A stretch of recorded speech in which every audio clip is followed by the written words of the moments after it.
No state income tax. We hear that all the time about the reason why people are moving to Florida. So if you are not paying state income tax here in Florida, is it enough of a reason to move? And will these tax savings be significant enough to offset the cost of living in Florida? Today I am talking all about Florida and its taxes. Okay, the natural advantage of living in Florida is that we do not have to pay state income tax. However, there are 8 other states that do not pay state income tax as well. But a few things Florida has that these other states do not have, well, our beaches, year-round warm weather, year-round water life, whether you are a fisherman, boater, just jet ski or whatever, you can be out on the water. And of course, here in Florida, we have Disney. Since there are no state income taxes, that means income from your salaries, wages, retirement distributions are not taxed, allowing for more disposable income. In the US, the average American pays approximately 9% of their income to the state. And Florida is very retirement friendly when it comes to taxation. Since there is no state income tax, distributions from retirement accounts like your 401k, your IRAs are not subject to state taxes. So if you are living in a state with high income taxes, such as California, New York, New Jersey, or Minnesota, you can see how this could save you thousands of dollars. This is all really great news, specifically for some of our very high net worth individuals. And there's no surprise why we hear people like Jeff Bezos moving to Florida and many other successful business people. But we're not all billionaires, and yet we all are benefiting from these tax savings. Since the average income tax is 9% in the US, and the average household earns between $150,000 and $200,000 a year, you can see how keeping $10,000, $12,000, $13,000, $18,000 in your pocket could be significant. But are you saving that or spending that with the cost of living here in Florida? Now, there's been so much talked about lately that Florida was at one time a very affordable state, that there were cities and towns and communities for everyone. But our cost of living has increased greatly, starting with our home values. But are we becoming the state only for the wealthy? We know that home values have almost doubled in the past 4 years, but that trend is nationwide. We know the cost of goods have increased nationwide. We know the cost of insurance has increased, and yes, I'll give it to you there. Florida's has increased more than most places. So real quick now, let's take a look at our sales tax compared to other states before we dive into the property taxes side of that, because I know property taxes are very key when deciding on making a move to Florida. So real quick, the average sales tax in Florida is 6%, and naturally each county can add some sales tax.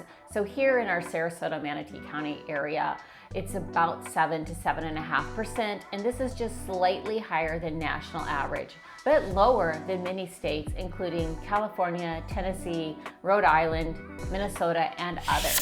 So let's move on to property taxes though. And before we do, if we have not met, I'm Lisa McBride with Sarasota Neighborhood Experts, and my team and I love helping so many of you buy, sell, invest here in Florida. So if you have questions, give me a call if there's anything we can do to help. And don't forget to subscribe, like, and leave comments. Now let's go right back to property taxes. When people begin their home search, the first thing they look at, of course, is the sales price. And the next thing they always ask or look for on those MLS sheets are, what are the annual taxes? Unfortunately, that number can be very misleading.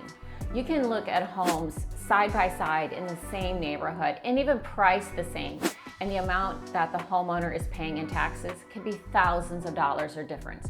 And there's 2 key reasons why: our Homestead and our Florida Save Our Homes Act. With Florida Homestead, there are exemptions that a property owner can have here in Florida.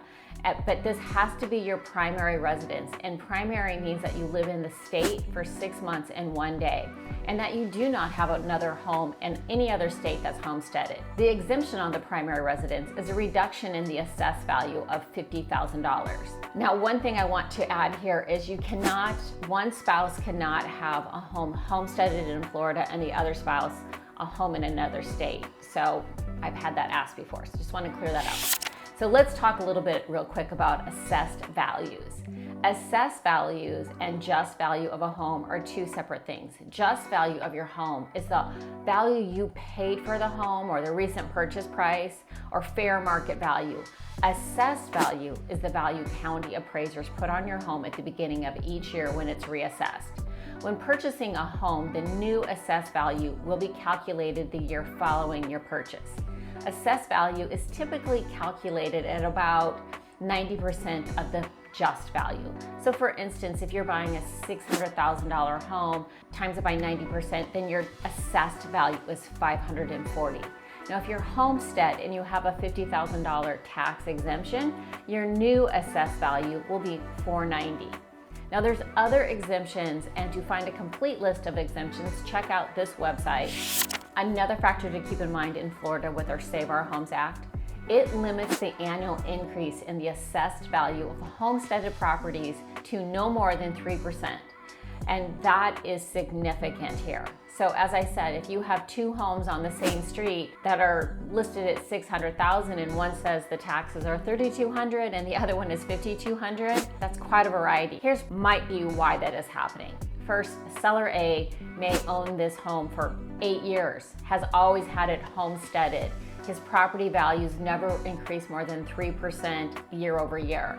So let's say when he bought that home 8 years ago, it was valued at $350,000. As you can see, with only 3% appreciation, it's keeping the value low and his taxes low.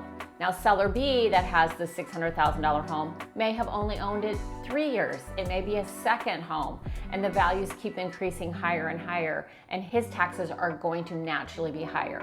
So you can see that assessed value on both of these homes are so different. So what is the tax rate here in Florida? Now, each county is going to be slightly different, but here in Sarasota and Manatee counties, you can go to this website and put your address in to get an estimate. Or I always tell people, it is approximately 1.2% to 1.4%. And again, it's going to depend on if you're going to homestead this property. So let's go back to our $600,000 home. If you do the assessed value and you get to $540, then you have your exemptions and your value is at $490. Here in Sarasota, like I said, it's 1.2%. So we calculate that, and that will equate to about $5,880 for your taxes. Now, there's one item that we have not talked about yet when it comes to taxes, and this is CDD. A CDD is a community development district. They provide a mechanism for financing and management of new communities, which is very consistent with local government's development procedures. A CDD can cover roadways, sidewalks, repairs, maintenance, landscaping, wetland monitoring and maintenance, and streetlights. Areas such as Lakewood Ranch, Sky Ranch, Welland Park, and communities in Palmer Ranch all include CDDs.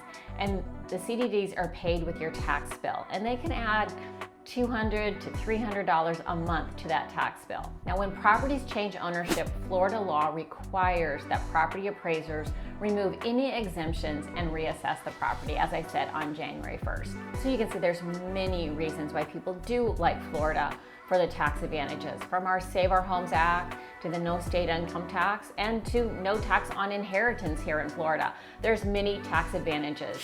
So what are your thoughts though? Would you move to Florida because of taxes? I'd love to hear your comments below because I'm sure you have an opinion on that. And if you have any questions, give me a call today. And as always, thanks so much for watching, and until next time, take care.